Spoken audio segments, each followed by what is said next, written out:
Magandang hapon. Update naman muna tayo sa lagay na ating panahon ngayong araw ng Lunes, July 15, 2024. Yung minomonitor nga nating cloud cluster east of Mindanao ay kanina alas 8 ng umaga ay naging ganap na nga siyang low pressure area.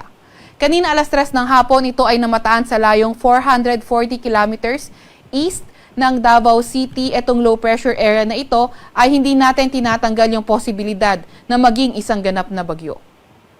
Yung trough o extension ng low pressure area ay nagdadala ng maulap na papawirin at mga kalat-kalat na pag-ulan, pagkidlat pagkulog sa may Eastern Visayas, Caraga at Davao Region. Sa kasalukuyan naman, itong southwest monsoon o habagat nakakaapekto sa may kanlurang bahagi ng Southern Luzon at Visayas. At sa ngayon, nagdadala ito ng maulap na papawirin at mga kalat-kalat na pag-ulan, pagkidlat pagkulog sa may Palawan, pati na rin sa may Occidental Mindoro.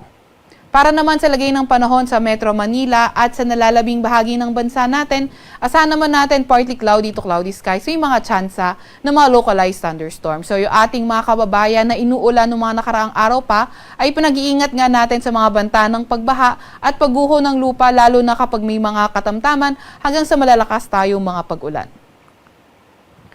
Para naman sa lagay ng panahon bukas for Luzon area, inaasahan natin mostly sa may kanlurang bahagi ng Mimaropa, posible pa rin magdala ng mga kalat-kalat na pag-ulan, pagkidlat at pagkulog yung habagat.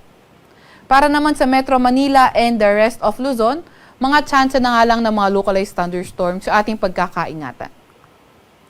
Agwat ng temperatura sa Metro Manila at Lawag ay 25 to 33 degrees Celsius, 16 to 24 degrees Celsius sa may Baguio, 26 to 36 degrees Celsius sa may Tugigaraw, 26 to 32 degrees Celsius sa may Legazpi at 23 to 31 degrees Celsius sa may Tagaytay. Agwat naman ang temperatura bukas, Puerto Princesa ay 25 to 30 degrees Celsius at 25 to 31 degrees Celsius sa may Kalayaan Islands. Para naman sa lagay ng panahon sa may Visayas area, dito sa may gitnang bahagi ng Visayas at eastern part ng Visayas, yung trough extension or di kaya yung mismong low pressure area, posible na magdala ng mga kalat-kalat na pag-ulan, pagkidlat at pagkulog sa areas na yan. So western Visayas naman, partly cloudy to cloudy skies tomorrow with chances pa rin ng mga localized thunderstorms. Para sa Mindanao area, asahan naman natin for tomorrow, for whole Mindanao, cloudy skies with scattered rain showers and thunderstorms. Ang agwat ng temperatura sa may Iloilo, Cagayan de Oro at Tacloban ay 25 to 31 degrees Celsius, 26 to 31 degrees Celsius sa may Cebu, 24 to 30 degrees Celsius sa may Zamboanga at 25 to 30 degrees Celsius sa may Davao.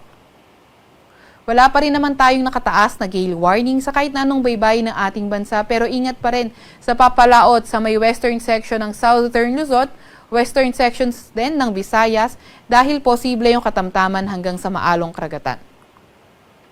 Para naman sa 3-day weather outlook ng mga pangunahing syudad natin, simulan natin sa may Luzon. For Metro Manila, Wednesday, fair weather conditions pa rin with chances of localized thunderstorms in the afternoon. Pero Thursday, Friday, mga kalat-kalat na pag-ulan, pagkidlat at pagkulog yung ating aasahan. Sa may Baguio naman, Wednesday until Friday, partly cloudy to cloudy skies condition, may mga tsansa pa nga ng mga localized thunderstorms. Sa may Legazpi naman, Wednesday until Friday, asahan na nga natin yung trough o hindi kaya yung low pressure area mismo, yung magdadala ng mga kalat-kalat na pag-ulan at pagkidlat pagkulog sa area ng Legazpi City. Sa Metro Manila, posibleng umabot ng 33 degrees Celsius, pinakabataas sa temperatura, 17 to 25 degrees Celsius naman sa may Baguio at sa may Legazpi City ay 25 to 32 degrees Celsius. Para naman sa mga pangunahing syudad sa may Visayas area, Metro Cebu and Tacloban City, Wednesday, Thursday, naasahan nga natin na magiging maulan pero improving weather pagdating ng Friday kung saan may mga chance na nga lang tayo ng mga localized thunderstorms. Pero dito sa Iloilo City, Wednesday until Friday posibleng maging maulan, kaya ingat sa mga kababayan natin sa area na yan. Sa Metro Cebu, posibleng umabot ng 31 degrees Celsius ang maximum temperature, up to 31 degrees Celsius naman sa may Iloilo City, at up to 32 degrees Celsius sa may Tacloban City. Para naman sa mga pangunahing syudad, sa may Mindanao area, Metro Davao, Wednesday, inasahan natin maulan. Pero pagdating ng Thursday and Friday, nag-improve na yung ating weather conditions with chances of localized thunderstorms. Cagayan de Oro at Zamboanga City, Wednesday and Thursday, asahan nga natin mga kalat-kalat pa rin ng mga pag-ulan, pagkidlat at pagkulog. Pero pagdating ng Friday, partly cloudy to cloudy skies condition na tayo, may mga tsansa pa rin ng mga localized thunderstorms. Yung ating mga kasamahan sa Regional Services Division maglalabas ng mga thunderstorm advisory, rainfall advisory o hindi kaya heavy rainfall warning kung kinakailangan. Sa Metro Davao, agwat ng temperatura maglalaro mula 25 to 32 degrees Celsius. Dito naman sa may Cagayan de Oro City ay 24 to 31 degrees Celsius at sa may Zamboanga City ay 24 to 32 degrees Celsius. Sa Kalakhang, Maynila, ang araw ay lulubog ng 6:29 ng hapon at sisikat bukas ng 5:35 ng umaga.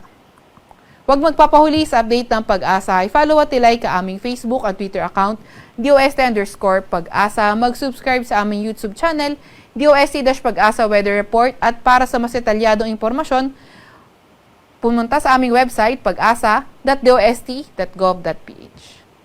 At yan man po muna ang latest mula sa Weather Forecasting Center ng Pag-asa. Veronica C. Torres nag-uulat.